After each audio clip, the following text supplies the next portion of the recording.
It's an Iowa Caucuses special. This is Mark Fisher with Mark and the Millennials. And the Millennials joining me today are Garrick Ross, and we have Delegate Warren Miller, a member of the Maryland House of Delegates, and of course, Christopher Hopkins, our assistant producer, and Adam Coutura, our producer. So welcome, everybody. Hi, Mark. How you doing today? Welcome Doing great. Warren, welcome to Mark and the Millennials. Or Garrick and the Boomers. Or Garrick and the Boomers. There we go. Thanks for having me today. Absolutely, because Garrick is the only millennial today, but at least we've included him. Look, here's the thing. We would normally not talk about the Iowa caucuses and have a special on it, but we're having a special because there was an election. Yep. No one knows who won. Still, we're coming up on 24 hours here. So what happened? Everything that went wrong. Technology failed us, and specifically, what do you mean technology? What does that mean? What happened? So, if anybody remembers who Robbie Mook is Hillary Clinton's former campaign manager. In 2016, he ran her campaign. He was the campaign manager. Okay. And for all intents and purposes, he was a terrible campaign manager. Yep. But anyways, so because failure gets rewarded in the Democratic Party, he got promoted he got asked to create a cybersecurity app for caucus reporting. Okay. And they employed it in Iowa, and it just flat out didn't work. So the purpose of the app in Iowa was specifically for the Democrat primary in Iowa, the caucuses in Iowa, and then each caucus in every single county and every single jurisdiction would have presumably paper ballots. They would count them, and then they would put that tally in the app, and then the app would be uploaded to some central office? Yeah, so it used to be you just have all these paper ballots, you consolidate them at the county headquarters, and then that gets reported to the DNC, who then submits the results. But what they wanted to do is, instead of having all this paper logistics, they wanted to run it through an app that was safe and secure and, air quotes, not vulnerable to hacking, and it just didn't work. But was it hacked? What happened? No, it just stopped working. It was just a subpar app. It was, it cost them $70,000 on the contract, which for a project of that size and in such an important caucus is so cheap and just inexpensive. Got it. Okay, go ahead, Warren. So two things. It's not just the CEO, it's also the COO and CTO of the company called Shadow. Yes. That created this app. Okay. They gave $40,000 to Mayor Pete Buttigieg's campaign in the last year.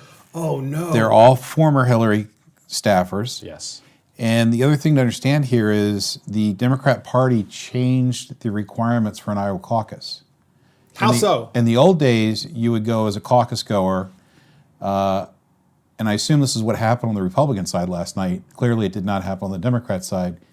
You would caucus, and there would be a round of votes. Right. And you had to meet a certain minimum threshold to remain relevant in that particular caucus. Yes. So they would weed down the winners by rounds of votes, and there were speeches in between to convince you to vote for whoever. Okay.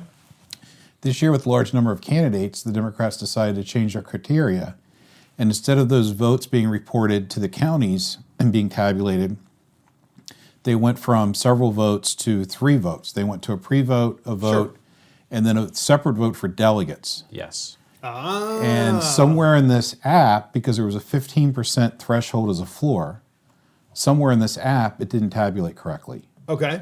But the question is that by design? Right, because it's Robbie Mook. And so we're looking at... Was Robbie Mook connected to the person that gave $40,000 to Pete Buttigieg's Well, the company campaign? clearly gave it. The company did. Right. How can they let that happen? So another piece of this you have to question is collusion. The narrative has been that Joe Russia. Biden was going to win. Yes. I mean, he's the clear front runner. He was going to win. Yes. And they're hiding the fact that Joe Biden and his son Hunter have been damaged by their impeachment trials. Yes. And that's clearly dragging Joe Biden down to the floor. So now their option is, based on his poor polling, his poor performance in Iowa, they have to find a new candidate. Yes. So who do they have? They have Mike Bloomberg, or they have some of these others. Pete Buttigieg, Elizabeth Warren, Bernie Sanders. Bernie's the only one that can bounce state to Tom state Steyer. and be at the top in the polling. Yes. So now they have to find a way to stop Bernie.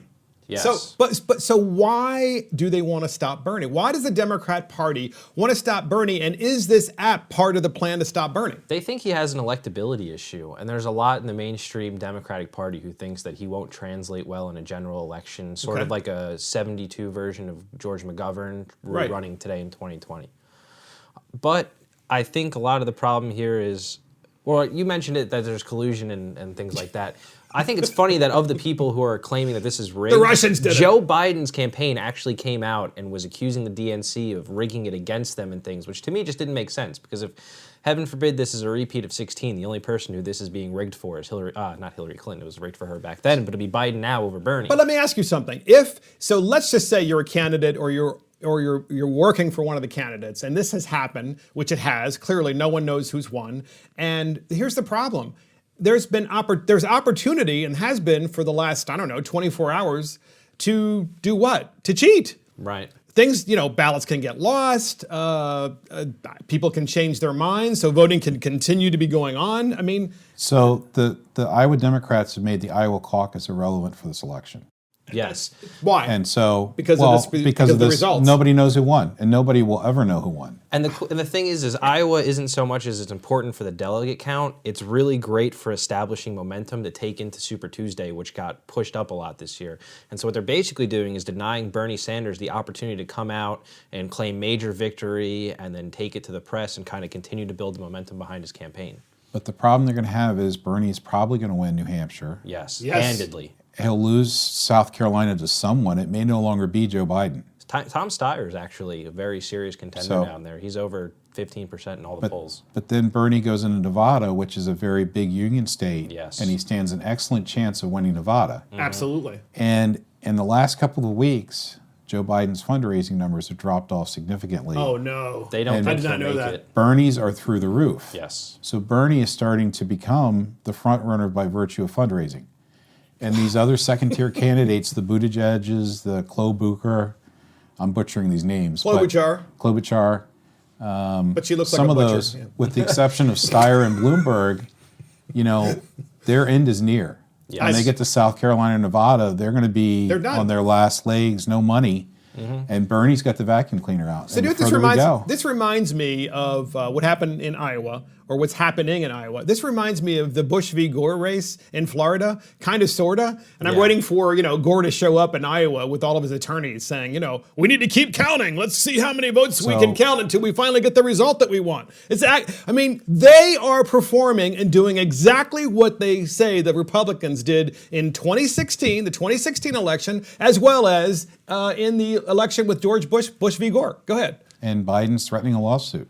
Yeah. As he should, because clearly they're taking. So you think they're taking out Biden intentionally, or no, or just the enthusiasm gap? I think the caucus goers wrote him off, and because of that, because he couldn't win Iowa, they're going to their contingency plans. So they're trying to figure out. The problem with Biden's campaign yesterday is one of the interesting metrics that they had from the entrance polls was how many people showed up, and so it's 100. They said it's about 160 to 175,000 caucus goers went, which is a really disappointing number. That's about on par with 2016, which was a down year, versus 2008 when Obama was first running, where they had 250,000 caucus goers. So it's a low turnout.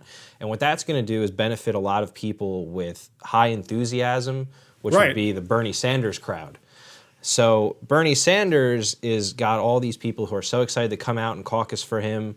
And this is where you're seeing people like Biden lose out, is this lack of enthusiasm. So who I said the Russians did it, right? So ironically, I have an intern this session, and his mother was born and raised in Russia. Of course, pre-communist Russia. And after the wall fell and, of course, the economy fell, she came here. And her son, Steven, is an intern. So, Steven, I want you to say, come close here and say the Russians did it in Russian. Это сделали русские. So there you go. Thank you. I appreciate that. So, but I'm confused. Is it the Russians or the Ukrainians? Good point. Right. Yeah, could be the Ukrainians this time. Maybe the app was actually made, maybe it was outsourced. Maybe it was designed by Robbie Mook and it was outsourced in the Ukraine, right? Kind of like the ACA, a lot of the, I don't know, well, I won't go there with the websites. Speaking of which, I think that's relevant, Mark. I mean, we're talking about a party who had 4 whole years to basically get Iowa right. And they've been campaigning so hard. They were so enthusiastic because, man, we're going to get Trump. And they show up and they can't even do the first thing right. But these are the people who want to take over your health care. They want to take over your pensions. And they wanted to build a website for the ACA, and they couldn't even do that. So I have to say, now that we know the results of Iowa, the true winner is President Donald J. Trump. Easily. Absolutely. He walked away in a cakewalk, not only with votes, but the Democrats couldn't pick a nominee. Yep. Donald Trump walked away with, he had 30,000 people show up to caucus for him, which was better than Obama did in 2012 and is the record for an incumbent president in a caucus. Yes. That's incredible. So 30,000 people. Now, how about the Democrats combined? How many people, or how many Democrats rather, showed up for the caucuses? 170,000. But that's for a contested primary where there's a lot of enthusiasm, a lot of people coming out. But that number is down. But what you're saying, when Obama ran for re-election, yes, Trump outperformed him since he didn't really have an opponent. Based on unopposed incumbents, people who came out to the polls, there was a lot more enthusiasm to come out for Trump than there was in. And you would certainly think the enthusiasm, because that's certainly what they've been telling us, the Democrats in the primary, in Iowa at least, is that there's so much enthusiasm and Iowans can't wait to go and vote because the number one priority is to get rid of Donald Trump. And yet Trump basically outperformed Obama. Right. Now, there's two ways to look at this. You could say, there is an issue with enthusiasm, but I just think caucusing is such an archaic and sadist way of going about a primary system. I kind of like it, though. It's very there's so many great eclectic stories, and it's just like a cool way. It's just so cool, but at the same time, it's like most Americans don't have time. There are many pundits on Real Clear Politics today. If you read some of the editorials and articles, that are saying this is the death of the Iowa caucuses. Easily. Oh man, that would be a shame. The Dems have been calling for it for the last couple months. In the old days, Maryland was one of the first states to vote. People have forgotten this. Before the 50s, Maryland was like the first in the nation to vote with a closed primary. And one of the problems we do have is a caucus is an interesting animal in of itself, but then in New Hampshire you have an open primary. Yes. Yeah. So you have people that same thing in South Carolina. You have people that cross the lines that are not registered for their party, and they vote for someone out of convenience. Yeah. So it takes you much farther into the calendar to kind of realize who, in a closed primary state like Maryland, who really is the front runner amongst all these nominees in a primary. Yes. Interesting. So there's also been a change of rules in the Democrat primary, and this relates to who gets to be on the debate stage moving forward. And so think about this. Just think about this. Podcast listeners, you're a member of the Democrat Party. You're running for president of the United States. Rules were established quite some time ago about how much money you had to raise, how many individual donations you needed in order to qualify to be on stage to debate. Those rules have now been changed. And we actually have an MSNBC clip on this, and here is the clip. And the Democratic National Committee announced changes to its qualifying criteria for this month's debate, seemingly opening the door for Mike Bloomberg to participate by scrapping the requirement for multiple grassroots donations. That move sparked outrage among some candidates. Yang's press secretary tweeted, "It's a mistake to change the rules in the middle of a race to yield to a billionaire," while Tom Steyer put out a statement saying, "Changing the rules now and not in the past to, quote, ensure a more diverse debate stage is just plain wrong." So the Democrats are imploding. That's MSNBC. That's not Fox News. That's MSNBC. So I want your comments on this. So it's not surprising, Mark, being in the legislature, very rarely do Maryland Republicans come and try to change our election rules. Never. But it seems like every session we've got 15 to 30 bills proposed by Maryland Democrats to try to advantage themselves over both the voters and the Republican Party. Changing the rules of the game. Yes. Constantly. I think I agree with Yang. But this is changing them in the middle of the game. I agree with Yang here. And it's simply the Democrats are throwing up a Hail Mary because they realize they've pinned themselves in this corner with no realistic possibility for a good general election candidate. You got Warren, who everybody believes is phony. You've got Biden, who is just not aware of anything.